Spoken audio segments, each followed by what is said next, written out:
मध्य प्रदेश में नगरीय निकाय चुनाव की तारीखों का ऐलान भले ही ना हुआ हो, लेकिन खबर मिल रही है कि फरवरी के अंत तक चुनाव संपन्न करा दिए जाएंगे।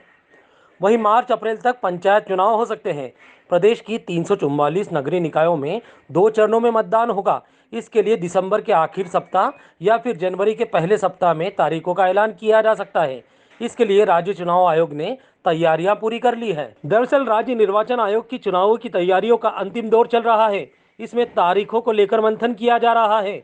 कोरोना की स्थिति को देखते हुए शिवराज सरकार से फीडबैक भी मांगा गया है। माना जा रहा है कि मध्य प्रदेश विधानसभा सत्र के बाद कभी भी चुनाव की तारीखों का ऐलान हो सकता है। ऐसा इसलिए क्योंकि आयोग ने सरकार से करीब 20 करोड़ रुपए अतिरिक्त मांगे हैं।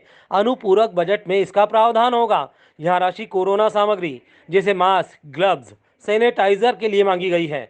सूत्रों की माने तो आयोग की मंशा 30 जनवरी तक चुनाव परिणाम घोषित करने की है। इसके पीछे वजह है पंचायत चुनाव, जो कि फरवरी से अप्रैल के बीच में 3 फेज में कराने की तैयारी है। बता दें कि मध्य प्रदेश में नगरीय निकायों का चुनाव 2 चरणों में संपन्न होगा।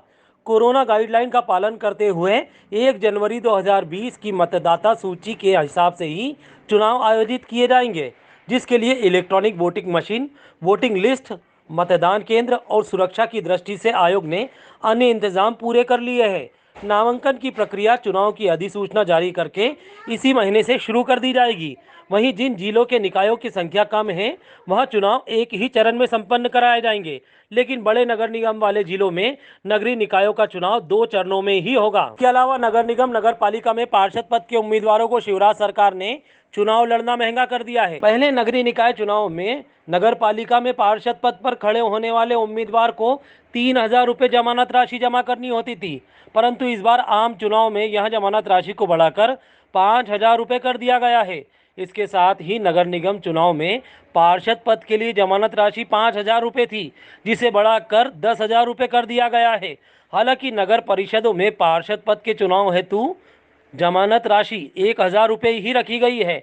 वहीं अनुसूचित जाति, जनजाति, ओबीसी और महिला वर्ग को जमानत राशि आदि देनी होगी। वहीं इस बार पार्षद पद के प्रत्याशियों के लिए चुनाव खर्च की सीमा 40,000 रुपये तय कर दी गई है।